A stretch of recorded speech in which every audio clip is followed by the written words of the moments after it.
ये घड़ी में जो गियर्स होते हैं नॉर्मली पीछे छुपा के होते हैं, हमने उसको आगे कर दिया आपको समझाने के लिए। और ये सारे घड़ी के जो गियर्स हैं वो एक पर्टिकुलर स्पीड में चल रहे हैं, तो वो आपको तीनों कांटे में सही टाइम दिखा रहा है, जो भी टाइम दिखा रहा है ये, ठीक है ना। अभी तो खैर अलग से टाइम दिखा रहा है, मान लेते हैं सिंपली कि वो इनके घड़ी के स्पीड को जो मैनेज कर रहा है, इन कांटों को पीछे ये गियर है। अब अगर इनमें से कोई भी एक गियर को छेड़ता हूँ, मान लो मैंने लीवर के गियर को छेड़ दिया, एक गियर को छेड़ा तो क्या बाकी गियर पे फर्क पड़ा कि नहीं पड़ा? पड़ेगा ना। छोटे वाले को भी छेड़ूंगा तब भी सबको फर्क पड़ेगा, बड़े वाले को छेड़ूंगा तब भी अल्टीमेटली सभी को फर्क पड़ेगा। जब सबको फर्क पड़ेगा तो टाइम इधर उधर हो जाएगा, है ना।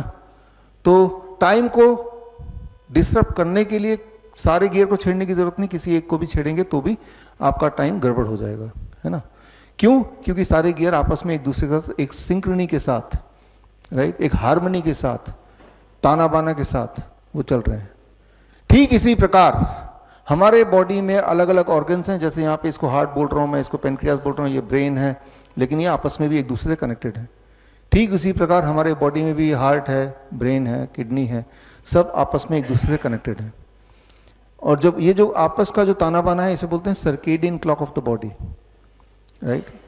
इस सर्केडियन क्लॉक को अगर आपने छेड़ा तो आप में बीमारी आ जाती है, सिंपल।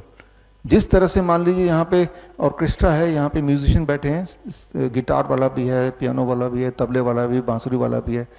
अब जब वो बजा रहे हैं आपस में एक दूसरे के तालमेल के साथ बजा रहे हैं, तो जो आपको सुनाई दे रहा है उसे हम बोलेंगे म्यूजिक। अब इमेजिन कीजिए इनमें से जो बांसुरी वाला पीछे बैठा उसको मैं छेड़ देता हूँ, डिस्टर्ब कर देता हूँ। जब वो डिस्टर्ब हो गया बाकी भी थोड़े थोड़े डिस्टर्ब हो गए, बजा सब रहे हैं अभी भी पूरी ताकत लगा के, लेकिन अब जो आपको सुनाई देगा what it will be called, not music, it should be called as noise.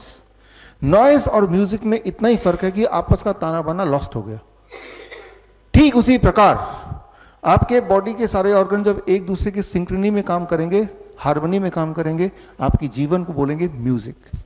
लेकिन वो हार्मनी लॉस्ट हो जाएगा तो आपका जीवन हो जाएगा नॉइज, यानी कि बीमारी। अच्छा, तो हम सब तो बीमार हैं ही, जिसको मैं पूछ रहा हूँ, कोई बोल रहा है मेरे इधर दर्द होता है, कोई बोल रहा है मैं थका सा रहता हूँ, वीकनेस है, कोई बोल रहा है मुझे यहाँ घाव है वो भर नहीं रहा है, कुछ ना कुछ तो बीमारी है ही आपको। इस बीमारी को ठीक अगर करना है तो इन ऑर्गन्स के आपस के ताने बाने को तो सबसे पहले ठीक करना होगा, टाइम एज मेडिसिन। कैसे ठीक करेंगे? बहुत ही सिंपल है। डोंट ईट आफ्टर सनसेट, सूर्यास्त के बाद खाओ मत। एक एग्जाम्पल से समझा देता हूं मैं आपको। आप कभी आधी रात को उठते हैं, प्यास लगती है, किचन जाते हैं, तो आपने नोटिस किया होगा कि चूहे की कुतरने की कुछ आवाज आपको अक्सर सुनाई देती है ना। चूहा एक्टिव होता है रात को, दिन में नहीं होगा, रात को होगा, आधी रात को जब सब सो जाते हैं।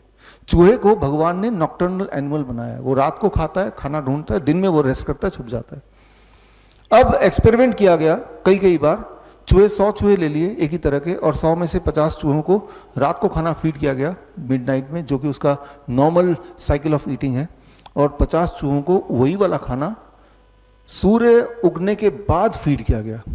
और सूर्य से पहले अगर खाना खत्म नहीं किया चूहों ने तो जितना रिमेनिंग उसे हटा दिया, मतलब they are forced to eat in the day.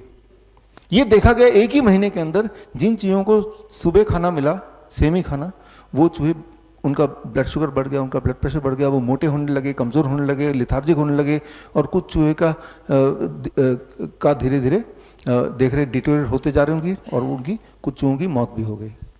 तो सिर्फ एक ही बात की, टाइम ऑफ ईटिंग को चेंज कर दिया, खाना सेम है, और जो चूहे बीमार पड़ गए 1 महीने के बाद लेकिन जिंदा है, उन चूहों का टाइम ऑफ ईटिंग दोबारा से पहले वाला कर दिया जो ओरिजिनल था, यानी कि मिडनाइट।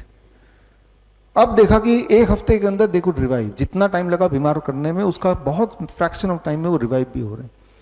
तो यहाँ ये जब एक्सपेरिमेंट दुनिया भर में रिपीट करते गए, इस बुक में ये सारे एक्सपेरिमेंट मिलेंगे, ये बुक आपको मिलेगा भी, इसका ई बुक आप यहाँ से देख सकते हैं, सारे एविडेंस आपको मिल जाएंगे bishrup.com/ebook में जाके डाउनलोड कर सकते हैं, फ्री डाउनलोड है, बुक वैसे ही मिलेगी आपको। तो जब ये एक्सपेरिमेंट बार बार किया तो एक बात समझ आई कि हर एनिमल का एक निर्धारित टाइम ऑफ ईटिंग है, उस ब्रैकेट के बाहर अगर खाएंगे तो ये जो आपस का जो बॉडी क्लॉक है, कनेक्शन है, वो बिगड़ जाएगा, एंड उससे कैंसर होता है, हार्ट डिजीज होता है, बीमारियां सारी होने लगती हैं। उसको दोबारा ठीक कर दो, बीमारियां गायब होने लगती हैं। Very very simple science. इसे कहते हैं circadian clock of the body. बड़ी से बड़ी बीमारी का आसान से आसान इलाज घर बैठे ही हो सकता है। अधिक जानकारी के लिए कांटेक्ट करें nearest doctor BRC clinic @home।